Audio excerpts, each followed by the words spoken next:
नमस्कार दोस्तों, स्वागत करते हैं एक बार फिर आपके अपने YouTube चैनल लीगल इंफॉर्मेशन में।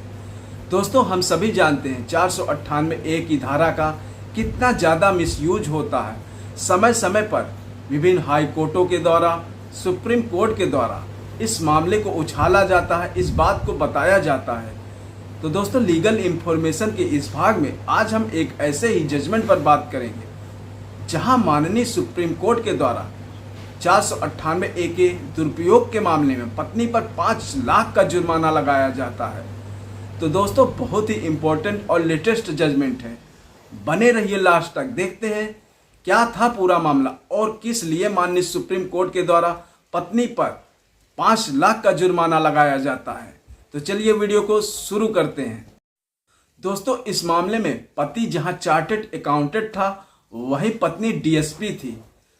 शादी के 4-5 महीने बाद ही पत्नी के द्वारा अपने पति और ससुराल वालों के ऊपर दहेज की मांग को लेकर प्रताड़ित करने का आरोप लगाया जाने लगा और पत्नी के पिता के द्वारा हिसार जिले में एक एफआईआर दर्ज कराई जाती है। कंप्लेन दी जाती है कि मेरी बेटी को प्रताड़ित किया जाता है दहेज की मांग को लेकर और परेशान किया जाता है, मारपीट की जाती है। पत्नी के पिता के कंप्लेन के बेसिस पर हिसार पुलिस पति और उसके घर वालों पर 498 की एफआईआर दर्ज कर ली जाती है। दोस्तों, इतना ही नहीं, इस कंप्लेन के केवल 5 दिन बाद ही पत्नी के पिता के द्वारा उदयपुर में भी इसी तरह की एक कंप्लेन दी जाती है कि मेरी बेटी को परेशान किया जाता है दहेज की मांग को लेकर और प्रताड़ित किया जाता है। उदयपुर पुलिस के द्वारा भी पत्नी के पिता की कंप्लेन के बेसिस पर एफआईआर दर्ज कर ली जाती है। दोस्तों, यहां पर हिसार जिले की पुलिस इन्वेस्टिगेशन करती है, जांच पड़ताल करती है और केवल पति के ऊपर 498 की एफआईआर दर्ज करती है। इसी दौरान दोस्तों, पति के द्वारा उदयपुर में जो एफआईआर दर्ज कराई गई थी, उसको क्वैश कराने के लिए राजस्थान हाईकोर्ट में एक क्वैशिंग पिटीशन दाखिल की जाती है। दोस्तों, यहां पर राजस्थान हाई कोर्ट के द्वारा पति को झटका दिया जाता है और कहा जाता है क्योंकि उदयपुर में एफआईआर दर्ज पहले कराई गई थी जबकि हिसार में बाद में दर्ज कराई गई थी, तो इसलिए उदयपुर पुलिस को इन्वेस्टिगेशन का हक है। और यह भी कहा जाता है हाई कोर्ट के द्वारा कि उदयपुर पुलिस को पता ही नहीं था कि हिसार जिले में भी एफआईआर दर्ज कराई गई है। इस प्रकार उदयपुर हाईकोर्ट के द्वारा पत्नी की अपील को डिसमिस कर दिया जाता है। दोस्तों, यहां पर पति के द्वारा इस आर्डर के खिलाफ माननीय सुप्रीम कोर्ट में अपील की जाती है। सुप्रीम कोर्ट पति को अंतरिम राहत देते हुए जब तक हिसार में जो एफआईआर दर्ज कराई गई थी उसका ट्रायल नहीं हो जाता, तब तक के लिए उदयपुर वाली एफआईआर पर स्टे लगा दिया जाता है। दोस्तों, यहां पर हिसार में ट्रायल शुरू होता है इस मामले में और हिसार ट्रायल कोर्ट के द्वारा पति को दोष मुक्त कर दिया जाता है, बाइज्जत बरी कर दिया जाता है। और ट्रायल कोर्ट का यह कहना था कि बार बार सम्मन भेजे जाने के बाद भी पत्नी नहीं आ रही है, ना ही उसका पिता आ रहा है, इसलिए पति को दोष मुक्त किया जाता है और आरोप मुक्त किया जाता है। दोस्तों, यहां पर उस आर्डर को भी पति के द्वारा माननीय सुप्रीम कोर्ट के सामने रखा जाता है। दोस्तों, माननीय सुप्रीम कोर्ट केस के सारे फैक्ट और एविडेंस और दोनों पक्षों की दलील को बड़ी बारीकी से सुनता है और यह ऑब्जर्व करता है कि राजस्थान हाईकोर्ट का जो जजमेंट था वो सरासर गलत था। इसमें साफ साफ लिखा है हिसार में जो एफआईआर दर्ज कराई गई थी वो 10 अक्टूबर 2015 को दर्ज कराई गई थी, जबकि उदयपुर वाली एफआईआर 15 अक्टूबर 2015 में दर्ज कराई गई थी। तो हाईकोर्ट यह किस प्रकार कह सकता है कि उदयपुर वाली एफआईआर पहले दर्ज कराई गई थी और हिसार वाली बाद में।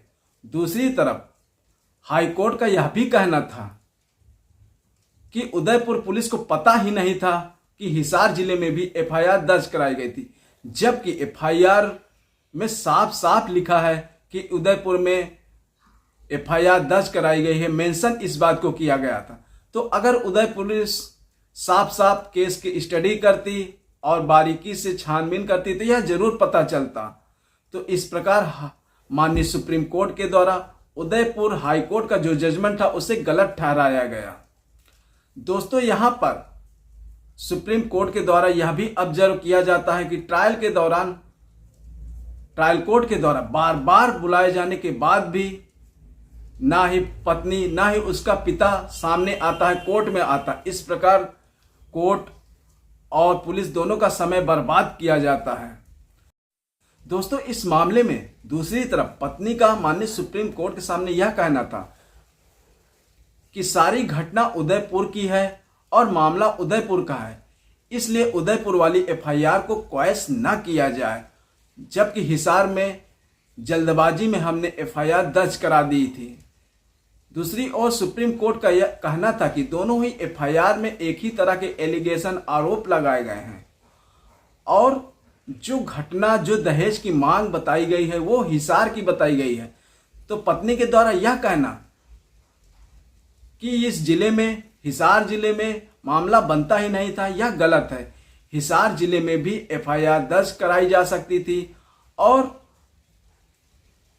बाद में यदि उदयपुर में एफआईआर दर्ज भी कराई गई थी तो पत्नी डीएसपी थी, पढ़ी लिखी थी, कानून को अच्छी तरह से जानती थी, चाहती तो हिसार वाली एफआईआर को विड्रॉ कर सकती थी या ट्रांसफर करा सकती थी, लेकिन जानबूझकर उसने ऐसा नहीं किया और केवल परेशान करने के लिए 2 जगह एफआईआर दर्ज कराई। दोस्तों, यहां पर माननीय सुप्रीम कोर्ट के द्वारा साफ साफ कहा जाता है कि इस मामले का बहुत ही ज्यादा दुरुपयोग किया गया है और कानून का दुरुपयोग किया गया है। ट्रायल के दौरान पत्नी ना आई, ना ही उसके पिता सामने आए, कानून और पुलिस दोनों का दुरुपयोग किया गया।